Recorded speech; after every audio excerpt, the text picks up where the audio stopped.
오늘 예배 나온 우리 모든 교회 여러분 주님의 이름으로 사랑하고 축복합니다. 한 주간 얼마나 수고가 많으셨습니까? 오늘 이 자리에 나온 여러분들을 하나님께서 넉넉히 품어주시고 또 예배를 통해 우리의 영혼과 또 삶을 회복시켜 주시리라 믿습니다. 우리 이 시간 마음과 뜻을 다하여 묵상 기도 드리심으로 하나님 앞에 예배하겠습니다.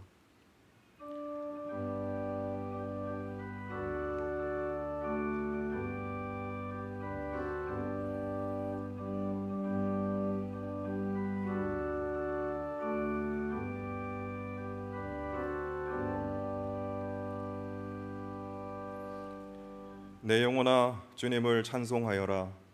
마음을 다하여 그 거룩하신 이름을 찬송하여라. 내 영혼아 주님을 찬송하여라. 주님이 베푸신 모든 은혜를 잊지 말아라. 살아 역사하신 아버지 하나님, 은혜를 진심으로 감사드립니다. 한 주간 동안 우리 삶의 자리에서 열심히 살아가다가 오늘 거룩한 주일 주님의 전에 나와 예배하게 하신 은혜 진심으로 감사드립니다. 하나님, 우리의 몸과 마음과 영혼이 피곤하고 지쳐 있습니다. 하나님께서 은혜를 저희에게 공급하여 주셔서 주님의 은혜로 마른 뼈가 살아나는 놀라운 은총이 우리 모두에게, 우리 가정에 임하게 하여 주옵소서. 우리의 눈과 우리의 마음과 우리의 생각이 회복되게 하시고 우리의 육신과 우리의 영혼과 우리의 삶과 모든 관계가 주님 앞에서 회복되는 귀한 은혜의 시간 되게 하여 주옵소서. 마음과 뜻과 정성을 다해 하나님 앞에 예배할 때에 우리 예배를 받아주시고 하나님 영광 받아 주시옵소서. 지금은 예배 첫 시간입니다. 마치는 시간까지 하나님만 홀로 영광 받으시고 이 예배를 주관하여 주옵소서. 모든 것을 주님께 의탁하오며 우리 주님 예수 그리스도의 이름으로 기도드리옵나이다. 아멘.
사도신경으로 우리 신앙을 고백합니다.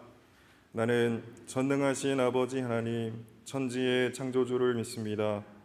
나는 그의 유일하신 아들 우리 주 예수 그리스도를 믿습니다. 그는 성령으로 잉태되어 동정녀 마리아에게서 나시고 본디오 빌라도에게 고난을 받아 십자가에 못 박혀 죽으시고 장사된 지 사흘 만에 죽은 자 가운데서 다시 살아나셨으며 하늘에 오르시어 전능하신 아버지 하나님 우편에 앉아 계시다가 거기로부터 살아있는 자와 죽은 자를 심판하러 오십니다.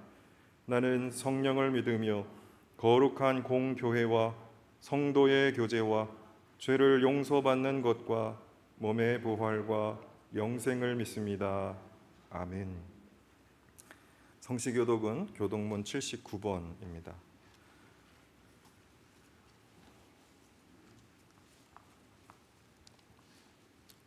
나는 포도나무요 너희는 가지라. 그가 내 안에 내가 그 안에 거하면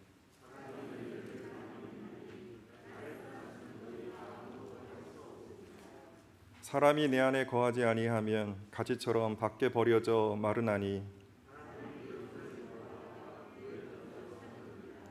너희가 내 안에 거하고 내 말이 너희 안에 거하면 무엇이든지 원하는 대로 구하라.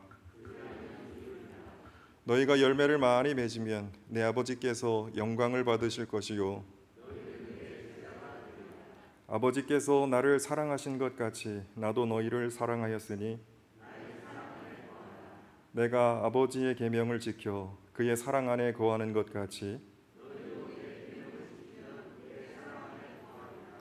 내가 이것을 너희에게 이름은 내 기쁨이 너희 안에 있어 너희 기쁨을 충만하게 하려 함이라. 아멘. 다 함께 참회의 기도를 드리시겠습니다. 거룩하신 하나님, 신앙인으로 살아간다고 하면서도 하나님보다 세상의 유혹에 쉽게 빠져서 죄를 범하는 우리를 긍휼히 여겨 주옵소서.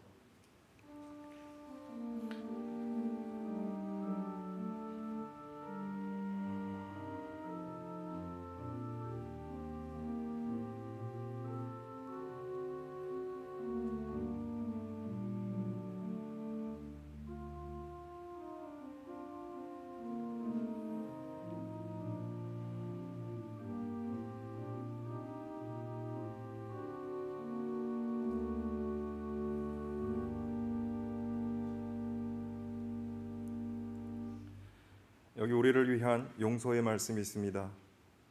그러니 우리는 확고한 믿음을 가지고 참된 마음으로 하나님께 나아갑시다. 우리는 마음에다 예수의 피를 뿌려서 죄책감에서 벗어나고 맑은 물로 몸을 깨끗이 씻었습니다. 아멘. 그리스도의 평화가 여러분과 함께하기를 빕니다. 우리 주변 분들과 그리스도의 평화와 사랑을 나누시기 바랍니다.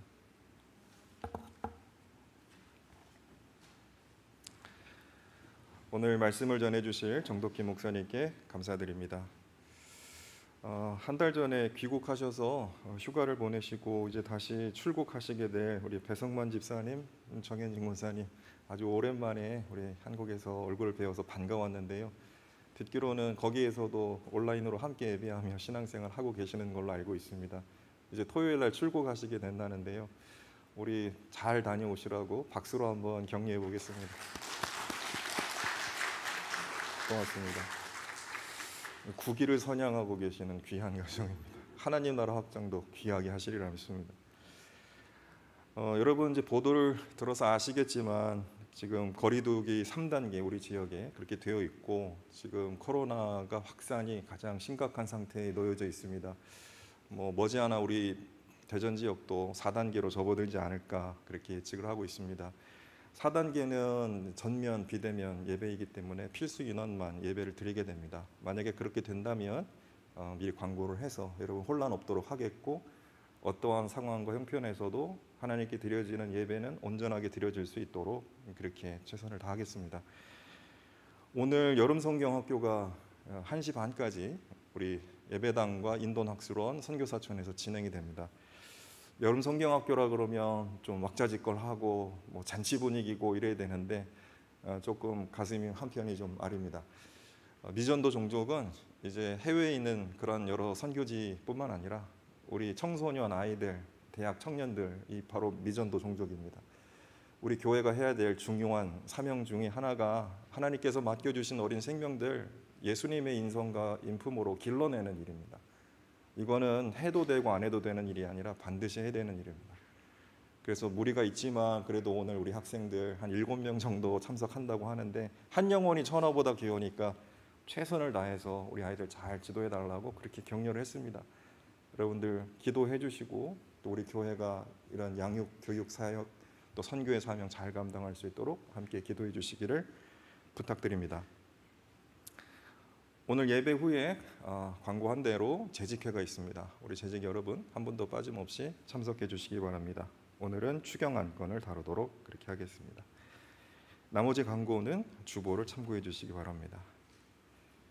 교리문답 제가 묻겠습니다. 여러분 답해 주시기 바랍니다. 모든 인류가 아담의 처음 범죄 때 함께 타락했습니까?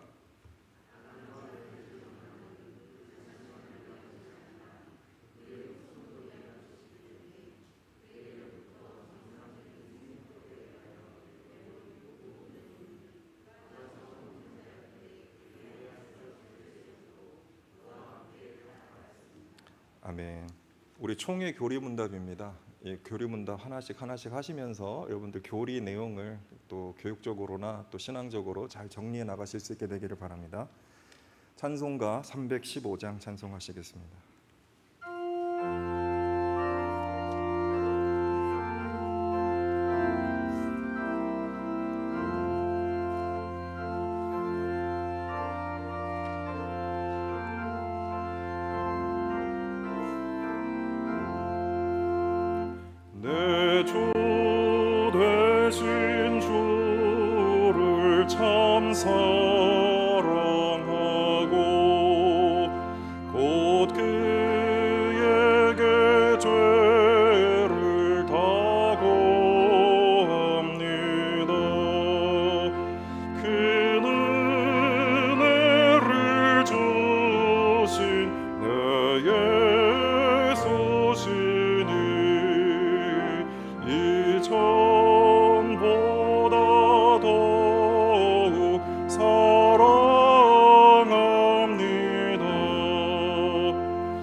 지금도 저희들과 함께 하시는 사랑의 주님, 지난 일주일 동안 우리를 눈동자같이 지켜주셨다가 이렇게 거룩한 안식일을 맞아 온라인 예배와 대면 예배를 드리게 하심을 진심으로 감사를 드립니다.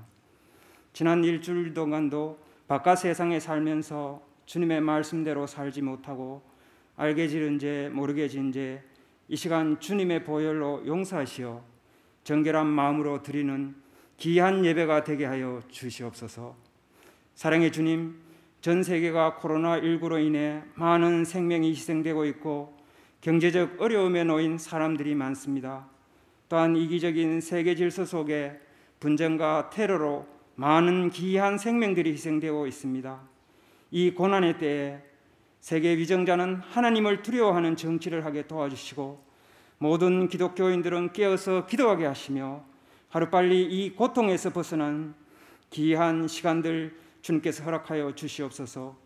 주님의 뜻이 무엇인지 깨닫는 계기가 되게 도와주시옵소서. 주님의 사랑으로 하나 되어 이 고난을 극복하게 하여 주시고 특히 방역의 최전선에 있는 의료진에게도 하나님 함께 하셔서 지치지 않게 하시고 건강도 함께 하여 주시옵소서. 지금도 세계 도처에 주님을 알지 못하고 살아가는 민족이 많이 있습니다.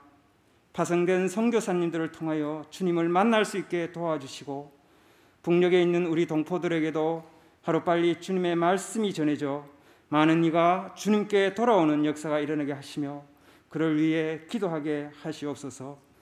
사랑의 주님, 우리 한남대학교회를 기억하여 주시옵소서. 주님이 뜻이 있어서 아름다운 이곳에 대학교를 세우게 하시고 항상 기도하게 하시며 주님의 사명을 감당하게 하심을 진심으로 감사드립니다. 우리 대학교회가 예배에는 감동이 있게 하시고 기도의 등불이 꺼지지 않는 귀한 교회가 되게 하시며 믿음과 소망과 사랑으로 하나 되어 진정 하나님의 영광을 빛내는 대학교가 되게 하여 주시옵소서. 죽어가는 모든 생명들에게 복음을 증거하며 모두에게 열려있는 귀한 교회가 되게 하여 주시옵소서. 교회의 모든 성도가 서로 협력하여 선을 이루고 함께 성장하고 주님의 말씀 위에 아름답게 세워져서 주님의 제자로 성장하여 주님께 잘했다 칭찬받는 교회가 되게 인도하여 주시옵소서. 주님을 알지 못하는 한남대학교 학생들이 주님을 영접하게 하는 전도 사명을 잊지 않게 하시고 교회의 청년들이 주님이 바라는 젊은 인재로 성장하게 도와주는 학원 선교의 중심이 되는 귀한 교회가 되게 하여 주시옵소서. 주님, 교회의 각 기관들을 기억하여 주시옵소서. 특히 오늘 유치부, 아동부, 중고등부가 여름 성경학교를 하고 있습니다. 그들이 말씀을 통해 성장하게 도와주시고 주님을 만나는 시간 되게 하여 주시옵소서. 진행하는 교역자와 선생님들께도 은혜의 시간 되게 도와주시며 마치는 시간까지 주님 인도하여 주시옵소서. 사랑의 주님, 연로하신 성도님을 기억하여 주시옵소서. 건강을 지켜주시고 외롭지 않게 하여 주시고 힘들 때 주님을 찾을 수 있는 힘을 주시고 주님과 함께 기쁨으로 여생을 보내게 도와주시옵소서. 이 시간 고통과 질병 속에 힘들어하는 성도님 있습니까? 우리가 모르는 어려움 속에서 처한 성도님이 있습니까? 주님은 다 아시오니 기도하는 힘을 주시고 기도하게 하시며 그 기도가 주님의 보좌를 움직이는 놀라운 능력의 기도가 되게 하여 주시옵소서. 당회장이신 최영근 목사님께도 성령이 함께 하셔 교회를 이끌기 위해 기도할 때 능력의 역사가 일어나게 하시며 항상 주님의 귀한 종으로 쓰임받는 목사님 되게 도와주시옵소서. 사님께도 교회와 성도를 위해 기도할 때 주님 함께하여 주시며 항상 행복하고 건강한 가정 되게 하나님께서 동행하여 주시옵소서. 사랑의 주님, 오늘 말씀 증거하실 정덕희 목사님께도 함께하시어 말씀을 증거하실 때 성령의 능력으로 말씀 전하게 하시며 그 말씀을 통하여 우리가 변화되는 성령의 역사가 일어나게 귀한 시간 함께하여 주시옵소서. 사랑의 주님, 오늘 이 귀한 예배를 함께하는 성도님들의 가정과 건강과 그들의 기도를 들어 응답하여 주시며 항상 감사하며 최선을 다하는 믿음의 성도가 되게 인도하여 주시옵소서. 주님, 이 예배를 위해 알게 모르게 헌신하는 성도님들과 아름다운 찬양으로 함께하는 성가대에게도 하나님의 은혜가 있게 하시며 그들의 건강도 지켜주시옵소서. 코로나와 여러 가지 형편으로 오늘 참석하지 못한 성도님들 이 시간 어디서 무엇을 하든지 주님을 지켜주시고 이 시간 기억하게 하시며 같은 은혜로 채워주시며 다음 주일에는 함께 예배드릴 수 있는 은혜를 허락하여 주시옵소서. 주님, 지금은 시작하는 시간입니다. 마칠 때까지 은혜의 시간만 되게 하여 주시옵소서. 이제 주님께서 가르쳐 주신 기도를 다 함께 드리겠습니다. 하늘에 계신 우리 아버지, 아버지의 이름을 거룩하게 하시며 아버지의 나라가 오게 하시며 아버지의 뜻이 하늘에서와 같이 땅에서도 이루어지게 하소서. 오늘 우리에게 일용할 양식을 주시고 우리가 우리에게 잘못한 사람을 용서하여 준 것 같이 우리의 죄를 용서하여 주시고 우리를 시험에 빠지지 않게 하여 하시고 악에서 구하소서. 나라와 권능과 영광이 영원히 아버지의 것입니다. 아멘.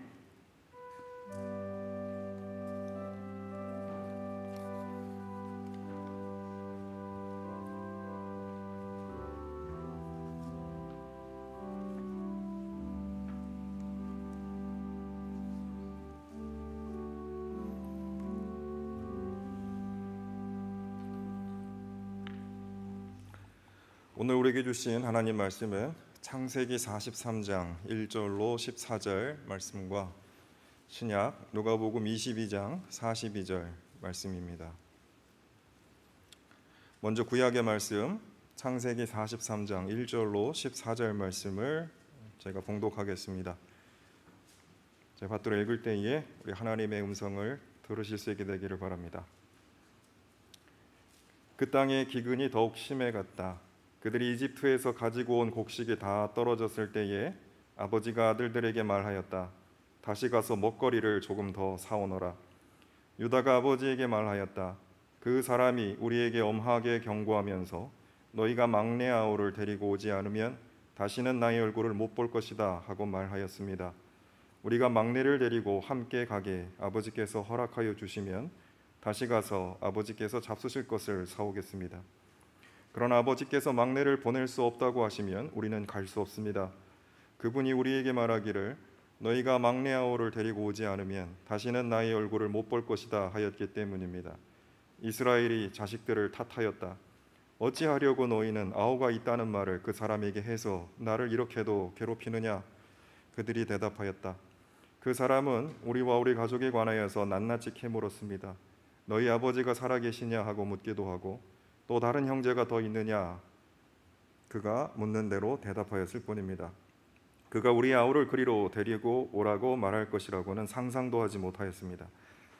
유다가 아버지 이스라엘에게 말하였다. 제가 막내를 데리고 가게 해주십시오. 그러면 우리가 곧 떠나겠습니다. 그렇게 하여야 우리도 아버지도 우리의 어른 것들도 죽지 않고 살 수 있을 것입니다. 제가 그 아이의 안전을 책임지겠습니다. 아버지께서는 그 아이에 대해서는 저에게 책임을 물어주십시오. 제가 그 아이를 아버지께로 다시 데리고 와서 아버지 앞에 세우지 못한다면 그 죄를 제가 평생 달게 받겠습니다. 우리가 이렇게 머뭇거리고 있지 않았다면 벌써 2번도 더 다녀왔을 것입니다. 아버지 이스라엘이 아들들에게 말하였다. 꼭 그렇게 해야만 한다면 이렇게 하도록 하여라. 이 땅에서 나는 것 가운데 가장 좋은 토산물을 너희 그릇에 담아 가지고 가서 그 사람에게 선물로 드리도록 하여라. 유향과 꿀을 얼마쯤 담고 향품과 몰약과 유향나무 열매와 감복숭아를 담아라. 돈도 2배를 가지고 가거라. 너희 자로 아기에 담겨 돌아온 돈은 되돌려 주어야 한다. 아마도 그것은 실수였을 것이다. 너희 아우를 데리고 어서 그 사람에게로 가거라. 너희들이 그 사람 앞에 설 때에 전능하신 하나님이 그 사람을 감동시키셔서 너희에게 자비를 베풀게 해주시기를 빌 뿐이다. 그가 거기에 남아있는 아이와 베냐민도 너희와 함께 돌려보내준다면 더 바랄 것이 없겠다. 자식들을 잃게 되면 잃는 것이지 난들 어떻게 하겠느냐. 아멘. 신약의 말씀 누가복음 22장 42절 한 절입니다.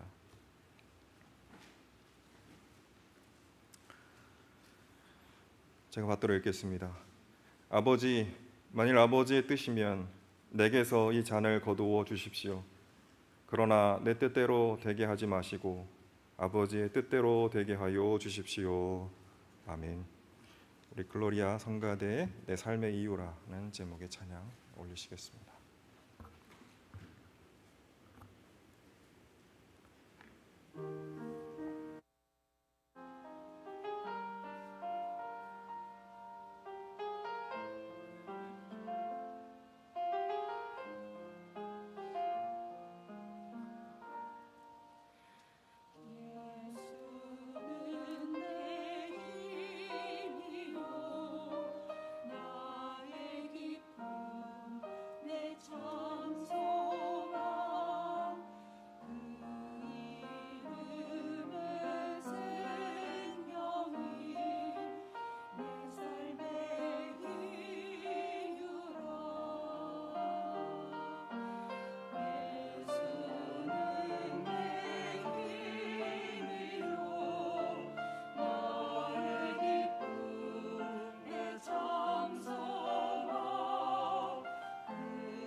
아멘. 우리 귀한 찬양 들려주신 엘글로리아 성가대 귀한 대원 한 분 한 분에 박수 한번 보내겠습니다. 고맙습니다. 오늘 말씀은 정덕희 목사님 인생의 주관자 하나님이란 제목으로 말씀 전하실 때 큰 은혜 받으시기 바랍니다.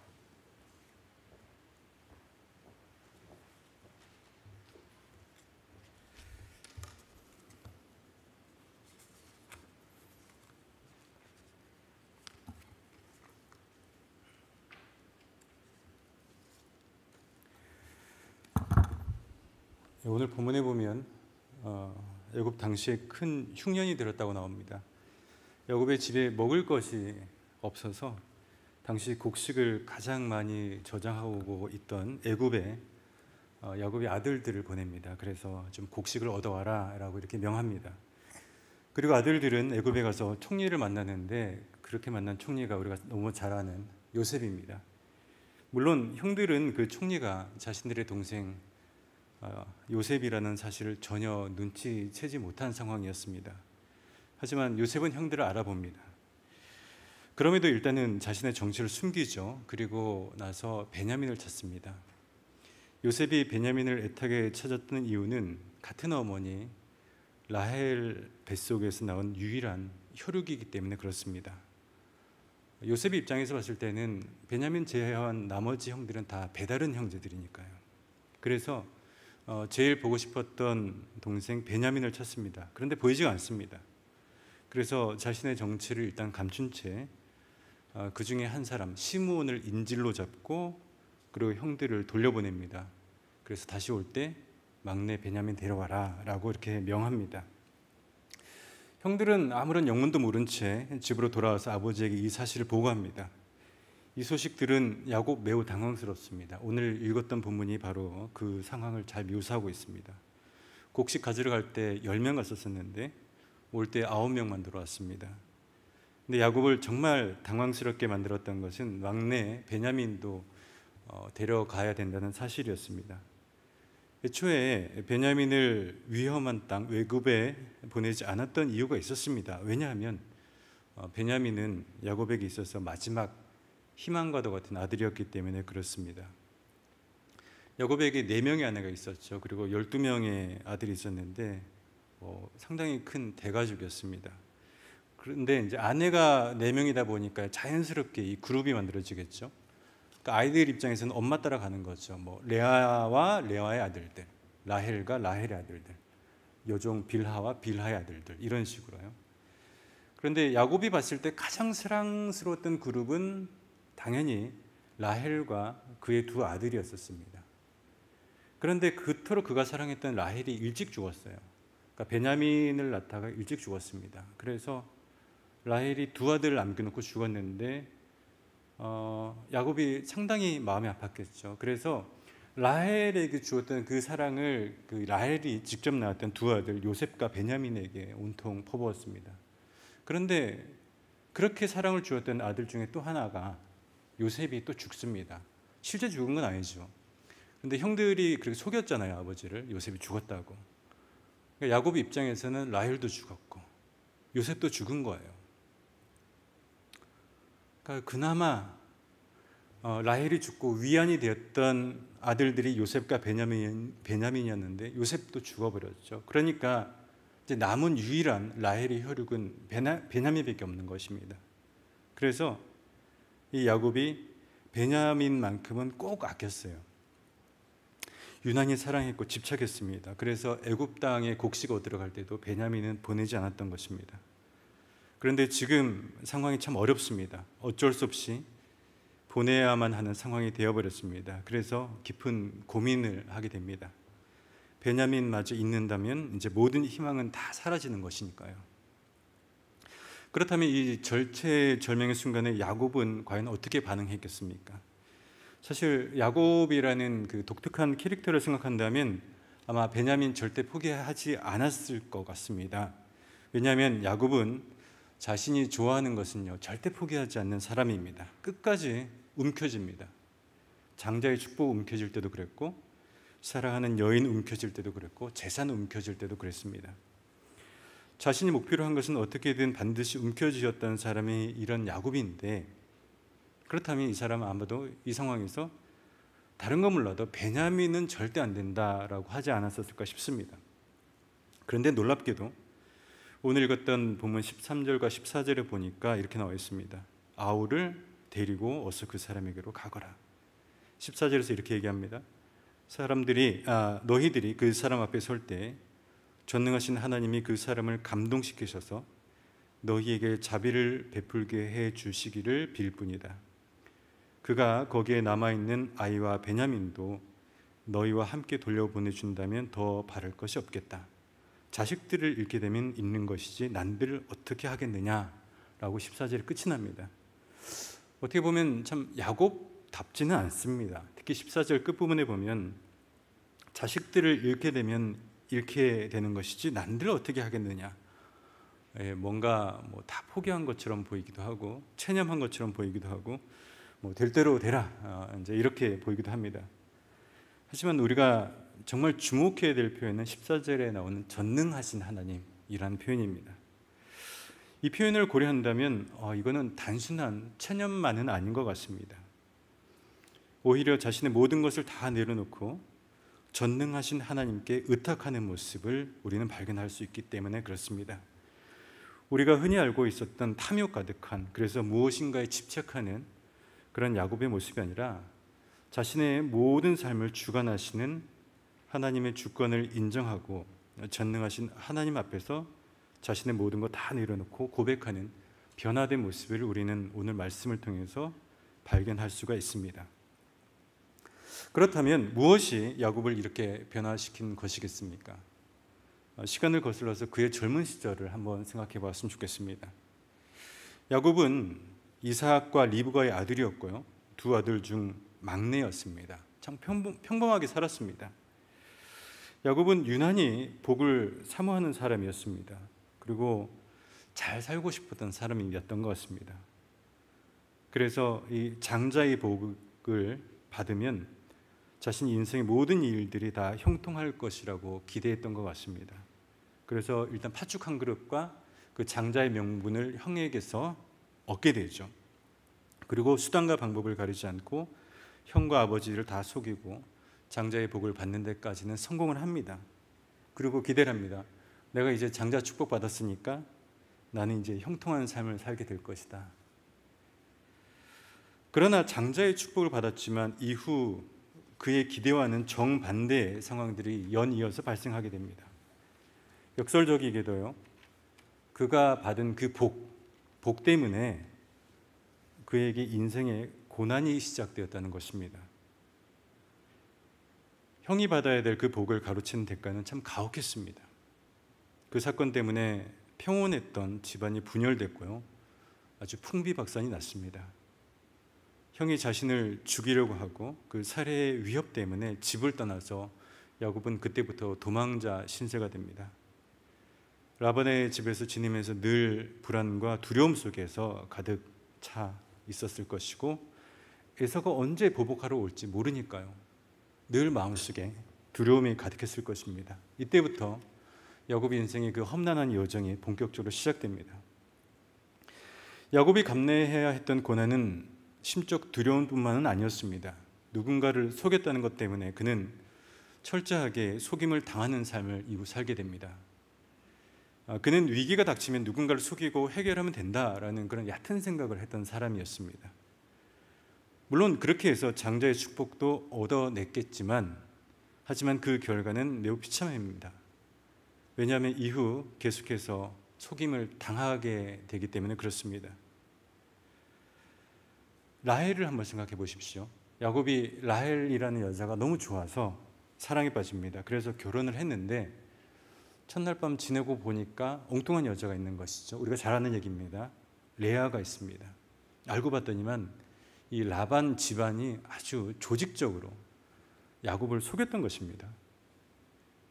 그러니까 야곱이 이제 속고 사는 거예요. 라반 집에 있으면서 14년간 있었다고 나오는데 무일푼 봉사했습니다. 그러니까 품삯을요, 31장 41절에 보면 품삯을 10번 속였다 이렇게 나옵니다. 속고 또 속고 계속 속았던 것이죠. 뿐만 아니라 자식들에게도 속습니다. 아까 제가 잠깐 언급했던 것처럼 형들이 요셉을 미디안 상인에게 팔아 넘긴 다음에 그 염소의 피를 요셉이 입고 있던 채색 옷에 묻혀가지고 아버지에게 가져가서 아버지 요셉이 죽었습니다 이렇게 아버지를 속입니다. 참 그렇게 속인 걸로 봐서 아마 형들도 아버지를 별로 존중하거나 존경하지는 않았던 것 같아요. 아버지도 그것도 모른 채 또 속습니다. 그러니까 야곱은 속이는 사람이라기보다는 늘 속고 사는 사람이었습니다. 한 번 속이고 아마 일생 속임 당하면서 살았던 것 같습니다. 게다가 사랑하는 사람도 다 이렇습니다. 어린 시절부터 별로 사랑을 못 받았잖아요. 야곱의 아버지 이삭은 형을 좋아했으니까. 그러니까 늘 사랑이 고팠던 사람이 야곱입니다. 근데 그런 야곱에게 정말 사랑하는 여인이 나타났으니 얼마나 그 사랑을 베풀었겠습니까? 라헬 얘기하는 거죠. 근데 라헬이 너무 일찍 죽었어요. 그리고 나서 라헬이 낳았던 그 혈육 요셉도 지금 죽었다고 알고 있는 거죠. 사랑하는 사람이 하나씩 다 죽어가는 겁니다. 물질적으로도 야곱 참 불행했습니다. 얼핏 보기에는요 라반의 집에서 나올 때 상당히 재산을 좀 챙겨서 나온 것처럼 보이지만 그 재산이라는 것도 다 사라진 것 같습니다. 먹을 것이 똑 떨어져서 지금 자식들 보내는 거 보면 정말 굶을 정도로 가난해졌다는 거죠. 게다가 자식복도 없습니다. 야곱에게 딸이 하나 있었는데요, 디나라는 딸이 있었죠. 그런데 이 디나라는 딸이 세겜에게 참 안타깝게도 폭행을 당합니다. 성적으로. 그런데 그런 상황이 벌어졌는데 시므온과 레위라는 이 아들들이 보복을 하겠다고 해요. 그러니까 딸이 그 여동생이 당한 그 폭행 사건을 보복을 하겠다고 하는 건데 그건 명분일 뿐이고요. 사실 시므온과 레위가 정말로 눈여겨봤던 것은 뭐냐면 그 세겜 성읍에 있는 재산이었었어요. 그러니까 여동생이 그렇게 큰 불행을 당했는데 그것을 안타까워하기는커녕 그거 명분 삼아 가지고 세겜 성읍에 침투해 가지고 좀 돈 한 몫 좀 챙겨보겠다고 그런 얕은 생각하는 것들이 바로 야곱의 아들들이었습니다. 참 못난 아들들이에요. 질이 정말 좋지가 않습니다. 정리하자면 이렇습니다.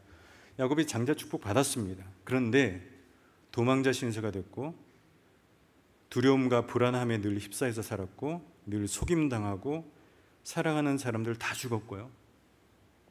재물도 없고 자식복도 없습니다. 장자권 움켜쥐는 순간 복이 임할 줄 알았는데 그에게 임했던 것은 험난한 인생이었습니다. 그래서 야곱이 훗날 애굽왕 바로를 만났을 때 이렇게 얘기합니다. 창세기 47장 7절부터 9절에 보면 이렇게 나와 있습니다. 요셉은 자기 아버지 야곱을 모시고 와서 바로를 만나게 하였다. 야곱이 바로를 축복하고 나니 바로가 야곱에게 말하였다. 노인께서는 연세가 어떻게 되시오? 야곱이 바로에게 대답하였다. 이 세상을 떠돌아다닌 횟수가 100년하고도 30년입니다.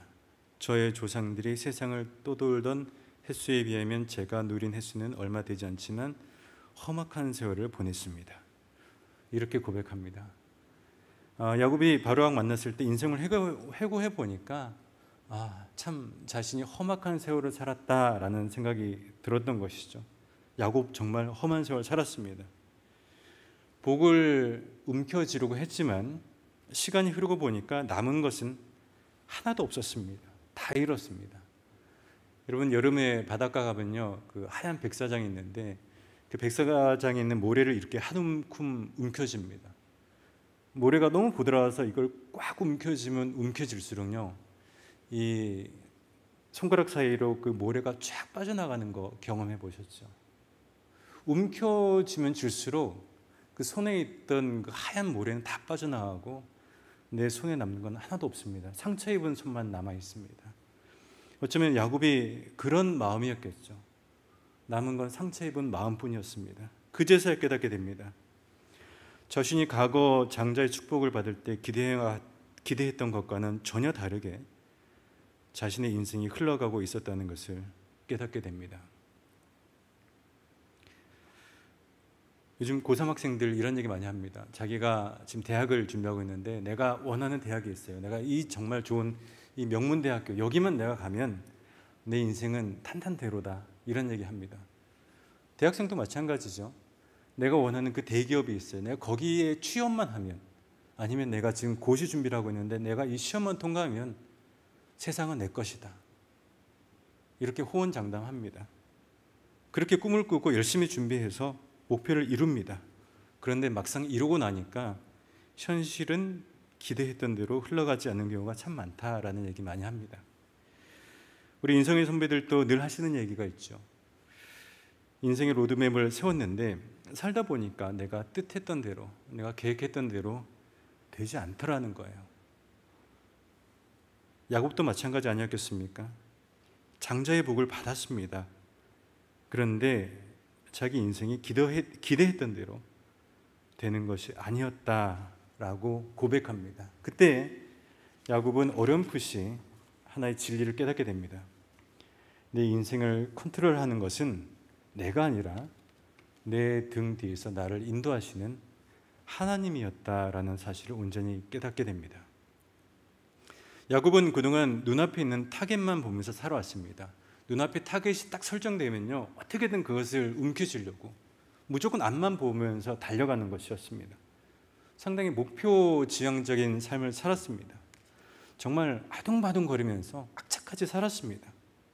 그런데 지내놓고 보니까 모든 것이 결국 하나님 손에 달려있다라는 것을 깨달았던 것이죠. 사실 원래 야곱이라는 사람은요, 신앙이 그렇게 좋은 사람은 아니었습니다. 야곱이 하나님을 몇 번 만났다 이렇게 나와 있는데, 그런데 야곱이 하나님을 먼저 찾았던 적은 거의 없습니다. 항상 하나님이 먼저 야곱을 찾아오십니다. 특히 가장 힘들었을 때, 베델에서도 그렇고 야복강 사건도 그렇고요, 가장 야곱이 힘들었을 때 항상 그럴 때 하나님께서 찾아오십니다. 야곱이 신앙이 좋은 사람이었다고 얘기하기는 좀 어렵습니다. 야곱은 아마 이런 생각을 하지 않았을까 싶어요. 그냥 아주 막연하게 피상적으로 하나님이라는 분이 계시는데 그분이 참 나를 지켜주신다, 내가 어려울 때마다 와서 도와주신다. 아마 야곱은 이렇게 생각하지 않았을까 싶습니다. 그런데 험한 세월을 살면서요, 자신의 인생이 하나님께 달려있음을 깨닫게 되고 자신의 삶을 인도하는 하나님을 깊이 깨닫게 됩니다. 그리고 자신이 움켜져야 했던 것은 물질적 풍요로움, 재산, 자녀가 아니라 하나님이 옷자락이었다는 것을 이 험한 세월을 겪으면서 야곱이 깨닫게 됩니다. 그래서 지금 오늘 읽었던 본문 말씀, 베냐민을 보내는 이 시점에서 야곱의 마음에는 이런 고백이 있는 거예요. 내 인생도 그렇고 내 자녀들의 인생까지도 그렇고 다 결국은 하나님께 달려있다. 베냐민의 인생도 결국 하나님께 달려있다. 내가 얘 붙잡고 있는다고 해서 베냐민이 늘 안전한 것도 아니고, 내가 얘를 옆에 꼭 데리고 있는다고 해서 베냐민이 늘 평탄한 삶을 사는 것도 아니라는 거죠. 데려가라는 거예요. 선하신 하나님께서, 전능하신 하나님께서 이 아이들 선한 길로 인도하실 것이다. 지금 야곱은 그런 마음으로 오늘 43장 14절에서 이렇게 고백하고 있는 것입니다. 여러분 너무나 잘 아는 이어령 선생님 잘 아실 것입니다. 지성에서 영성으로라는 참 유명한 책을 저술하셨는데 정말 대한민국을 대표하는 최고의 지성인이죠. 국내 최고 교육기관에서 교육받았고 또 가장 영향력 있는 신문사 논설위원도 지내셨었고 대학 교수였고 또 문화부 장관이었습니다. 시대를 대표하는 아주 냉철한 지성인입니다. 그분의 영향력은 엄청나죠. 그분의 글과 말 한마디로 온 국민의 생각과 가치관까지도 컨트롤할 수 있었습니다. 하지만 그런 그에게도 뜻대로 되지 않는 영역이 하나 있었는데 바로 자식 문제였습니다. 특히 딸 이미나 목사님 얘기입니다. 물론 처음에는요, 딸의 진로가 아버지가 계획했던 대로, 아버지가 기대했던 대로 잘 진행됐어요. 좋은 대학 갔고 수재 소리 들었습니다. 3년 만에 대학을 조기 졸업하고 미국 유학을 가서요, 영문학과 석사를 마친 후에 또 전공을 법학으로 바꿔서 변호사 자격 시험에 합격하고 또 유명 로펌에 스카우트 돼서 변호사 일을 하다가 검사가 됐습니다. 이 정도면 자랑할 만하죠. 예, 문화부 장관 딸답습니다. 그러니까 여기까지는 아버지가 기대했던 대로 딸이 한 걸음씩 잘 나아갔던 것 같습니다. 그런데 이 딸 미나 씨가요, 86년에 이혼을 하게 됩니다. 그리고 92년에 갑상선암 진단을 받아서 치료를 받게 되고 96년과 99년에 이것이 재발해서 항암 치료와 검사를 반복하게 됩니다. 설상가상으로 미나 씨의 네 자녀 중에 둘째 아들이 학교에 다니지 못할 정도로 자폐 증상이 심해졌다고 해요.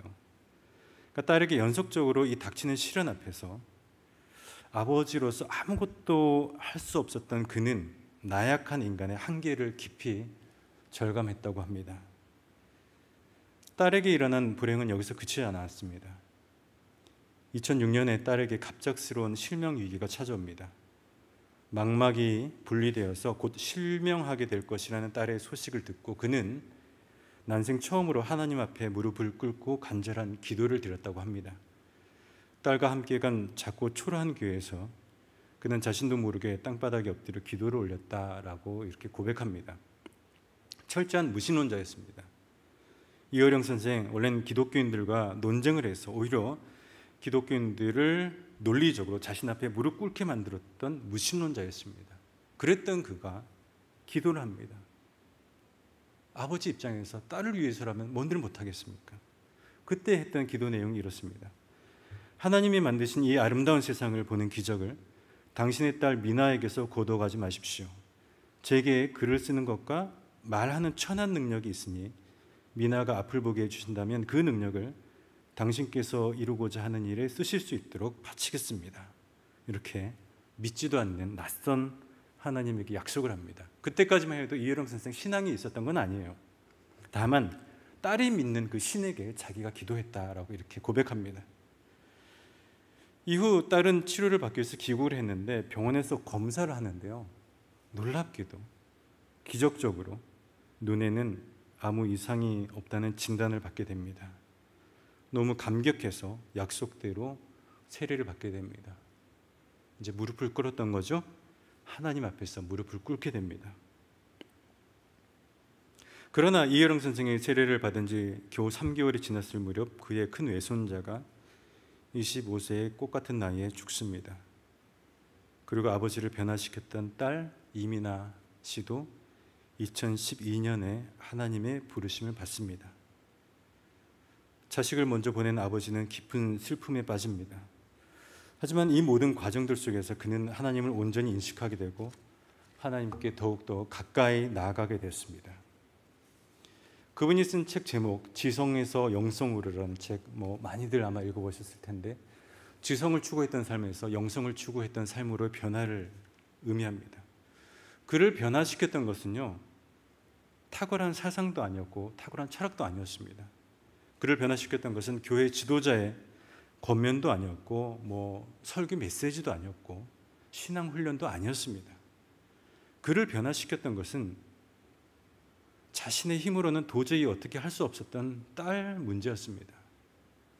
자신의 딸 앞에 펼쳐졌던 수많은 불가항력적 사건들이 연속으로 이루어지는데 그 불가항력적 상황들 속에서 아버지로서 해줄 수 있는 게 아무것도 없다는 그 허무함, 인간 실존의 연약함, 인간의 계획과 뜻대로 되지 않는 그 현실, 이런 고민들이 그로 하여금 절대자를 찾게 만들었고, 그리고 그러한 고뇌 속에서 절대자 하나님을 인격적으로 만났습니다. 그때 참된 신앙인으로 변화되었다고 고백합니다. 오늘 읽었던 야곱도 마찬가지 아니었겠습니까? 정말 행복한 삶을 꿈꿨었는데 사랑하는 아내가 먼저 죽었습니다. 사랑하는 아들이 또 죽었다는 소식이 들려옵니다. 사랑하는 딸이 너무나 안타깝게도 폭행을 당하고 성적으로 욕보이는 그런 불행을 당합니다. 수많은 불가항력적 사건들이 연속으로 이루어지는데 그 사건들 속에서 남편으로서, 아버지로서 해줄 수 있는 게 없는 거예요. 나약한 인간의 한계를 절감합니다. 이때 야곱은 절대자 하나님을 찾게 됩니다.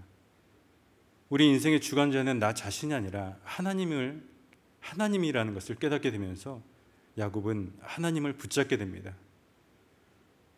평생 움켜쥐는 삶을 살았던 야곱, 그동안 추구했던 행복, 물질, 명예, 그것들을 어떻게든 가져보겠다고 움켜쥐었던 손을 조금씩 펴게 됩니다. 그리고 야곱은 그때 그 손으로 하나님을 붙잡게 됩니다. 그런 야곱을 향해서 성경은 이스라엘이라고 표현을 합니다. 제가 2달 전에 제가 아마 이 자리에서 또 말씀을 전할 일이 있었는데, 그때 야곱에서 이스라엘로 변화에 대해서 한번 제가 말씀을 전했던 적이 있습니다. 새로운 이름 이스라엘이라는 이름을 받았는데 삶은 이스라엘답지 못했다는 거죠. 그런데 오늘 말씀을 보니까요, 43장 8절에서 창세기 기자는 그를 향해서 이스라엘이라고 이렇게 기록하고 있습니다. 11절도 마찬가지죠. 그를 향해서 이스라엘이라고 기록을 하고 있습니다. 이제 이 사람 진정한 하나님의 사람이 되었다는 것입니다. 그런 맥락에서 본다면 43장 14절 이렇게 표현할 수 있을 것 같습니다.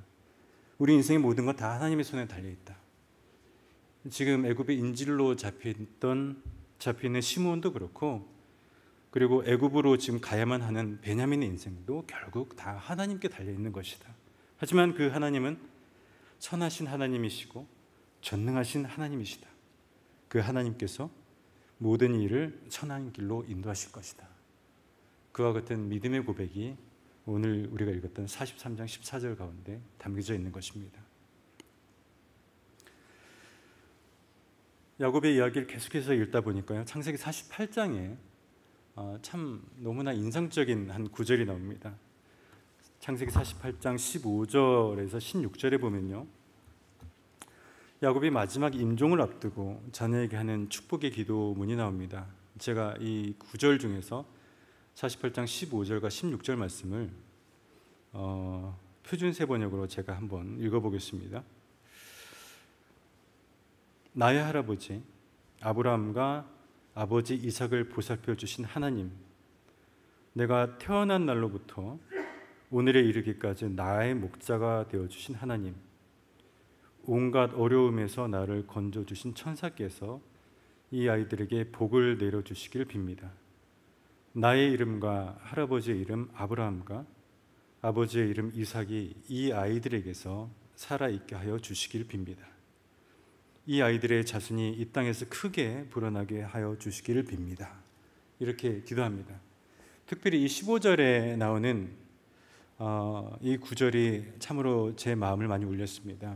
내가 태어난 날로부터 오늘에 이르기까지 나의 목자가 되어주신 하나님, 개역개정판에서는 나를 길러주신 하나님, 나를 기르신 하나님이라고 이렇게 표현되어 있습니다. 야곱이 인생을 지내고 보니까 모든 순간 하나님께서 나의 목자가 되셨다라고 고백하는 것입니다. 과거를 회상해 보니까요, 그때는 몰랐었는데 지금 돌아보니까 장자의 축복을 가르치고 이후 라반의 집에 도망갈 때도 자기가 혼자가 아니었다는 것이죠. 그때도 하나님께서 함께하고 계셨고, 또 라반의 집에서 힘든 나날들을 보낼 때 밤마다 눈물 흘리면서 외로움에 몸부림칠 때 목자 되신 하나님께서 그때도 나와 함께 하셨었고, 또 아내를 잃고 깊은 슬픔에 잠겼었을 때 자기에게 찾아오셔서 자기 마음속에 눈물을 닦아주셨던 분도 목자 되신 하나님이셨고, 아들이 죽었다는 소식을 듣고 깊은 슬픔에 잠겨 있었을 때 그때 자기에게 찾아오셔서 마음의 눈물을 닦아주셨던 분도 하나님, 나의 목자 되신 하나님이셨다. 이렇게 고백하는 것입니다. 이 모든 고백은요, 야곱이 험한 세월을 통해서 얻은 깨달음입니다. 하나님을 나의 목자라고 고백하는 것은 야곱의 실존적 고백이기도 합니다. 그 하나님께서 자신 인생의 주관자가 되시고 선한 목자가 되셔서 늘 선한 길로 인도하셨음을 야곱은 지금 자녀들 앞에서 고백하고 있습니다. 이것이 야곱의 신앙 고백이고, 이 유언과도 같은 아름다운 신앙 고백을 통해서 자녀들에게도 권면하는 것입니다. 나를 기르셨던 그 하나님, 나의 목자가 되셨던 그 하나님께서 너희들의 삶 가운데도 늘 선한 목자가 되어주실 것이다. 저는 우리 대학교의 성도님들에게도 이런 신앙 고백이 있으면 좋겠습니다. 자신의 연약함을 인정하고 우리 인생의 주관자 되신 하나님만 의지하면서 그분의 손을 꼭 붙잡고 인생의 여정을 한 걸음씩 나아가는 삶이 되기를 바랍니다. 그래서 노년에요, 우리 인생을 마무리할 때 가족들과 자녀들 앞에서 야곱처럼 내가 태어난 날로부터 오늘에 이르기까지 나의 목자가 되어주신 분은 오직 하나님 한 분이셨다. 내 인생, 내 모든 인생의 주관자는 나의 목자 하나님이셨다. 그 하나님이 너희들의 삶 가운데도 늘 선한 목자가 되어주실 것이다. 이런 고백을 할 수 있는 우리 사랑하는 성도님들 모두의 신앙의 여정이 될 수 있기를 바랍니다. 같이 기도하겠습니다.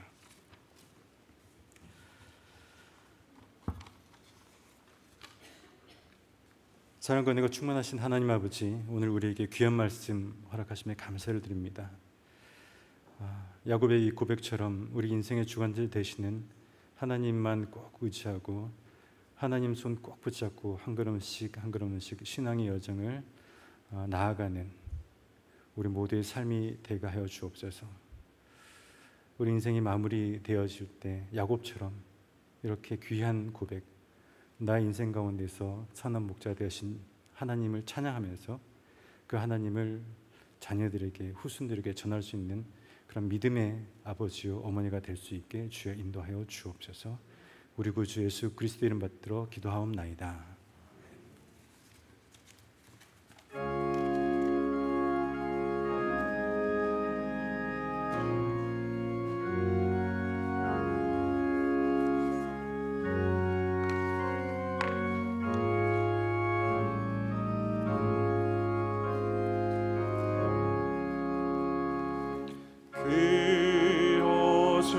주여 날 보도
저 배는 천국 나 들어가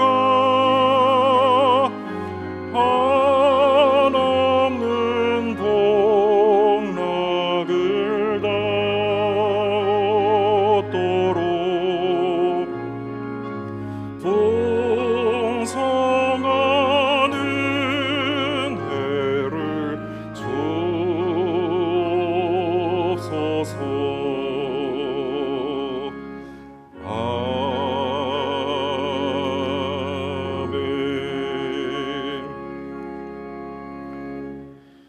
전능하신 하나님, 모든 것들을 계획 세우고 또 추진하며 열정으로 살아가며 두 손 가득 움켜잡으며 삶을 주관하길 원했던 야곱이 철저한 실패와 연약함을 고백하며 이제 하나님이 다스리시는 이스라엘로 변화됐던 역사를 오늘 말씀을 통해 알려주신 것 감사합니다. 하나님, 저희들의 작은 손으로 또 우리들의 작은 품으로 품을 수 있는 것들이 너무나도 부족하고 또 우리가 이루었다라고 하는 것들도 자랑하기 부끄러울 만큼 우리의 연약함을 고백할 때가 너무나도 많습니다. 이제 우리가 움켜쥐는 삶이 아니라 하나님이 다스리시고 하나님이 주관하시는 삶으로 변화되게 하여 주셔서 하나님이 인도하시는 가장 좋은 삶, 온전한 평안한 삶을 누리는 그 복된 영원한 축복을 누리는 사랑하는 모든 대학교의 성도 한 분 한 분 가정 다 될 수 있도록 하나님 인도하여 주옵소서. 가장 힘들고 어려울 때 찾아오셔서 친구가 되어주시고 위로해 주셨던 하나님, 우리가 절망의 순간에 허덕일 때에 찾아오셔서 우리의 디딤돌이 되어주시고 우리의 삶의 터전과 근거가 되어주신 하나님, 이 살아계신 하나님을 인격적으로 만나며 삶의 순간순간 모든 자리에서 고백하며 나가는 사랑하는 모든 교우들 다 되게 하여 주옵소서. 하나님, 주신 물질 구별하여 11조 또 감사헌금, 주정, 월정헌금, 선교헌금, 구제헌금 여러 가지 소원과 목적을 담은 헌금으로 주님께 드렸습니다. 이 물질 쓰여질 때마다 하나님 영광 나타나게 하여 주시고 우리 대학교에 맡겨주신 선한 사명 온전히 감당하기에 부족함이 없도록 인도하여 주시고 우리 대학교회가 세상의 빛과 소금으로 하나님의 영광을 빛내며 고통받는 이웃들의 힘이 되어주고 든든한 버팀목이 되어주는 귀한 사명 잘 감당할 수 있도록 인도하여 주옵소서. 코로나의 상황 속에서 경제적으로 힘든 교우들 위로하여 주시고 계획하고 또 하는 모든 일들 가운데 아버지 하나님 피곤함이 없게 하시며 주님 새 힘을 공급하여 주실 뿐만 아니라 하나님께서 주관하시는 은혜를 누리며 살아가는 모든 가정 될 수 있도록 하나님 붙들어 인도하여 주옵소서. 병으로 고통받는 우리 성도들 또 가족 중에 아픈 가족으로 인하여 기도하는 성도들이 있습니다. 하나님께서 어루만져 주시고 치료하여 주시고 하나님께서 회복시켜 주시는 은혜를 경험할 수 있도록 하나님 늘 함께하여 주옵소서. 진로를 놓고 고민하는 청년들, 대학생들 아버지 하나님께서 삶의 인도자 되어 주셔서 최선의 길로 인도해 주시는 하나님의 능력을 경험할 수 있도록 인도하여 주시고 오늘 특별히 여름 성경학교를 통하여 하나님 말씀을 배우는 유치부, 초등부 또 우리 귀한 주님의 자녀들에게 예수 그리스도의 인격과 품성을 온전히 배우는 귀한 은혜의 시간 되게 하여 주시며 우리 교회에서 자라난 아이들이 하나님 나라를 위하여 이 나라 이민족을 위하여 귀한 주님의 일꾼들 다 될 수 있도록 주님 축복하여 주옵소서. 지금은 교회 머리 대신 우리 주 예수 그리스도의 은혜와 우리 아버지 되신 하나님의 놀라우신 사랑하심과 우리 보호자요 인도자 되신 성령 하나님의 내주 교통 역사하심이 내 손에 것을 내려놓고 하나님의 통치를 기다리며 주님의 이끌어주시는 삶을 살기로 소원하고 다짐하는 사랑하는 주의 모든 자녀들과 저들의 가정 위에 나아가는 길 위에 주님께서 피로 값지고 세우신 대학교회와 한국교회 위에 이 나라 이민족 위에 지금부터 영원토록 함께 하옵시기를 간절히 축원하옵나이다. 아멘.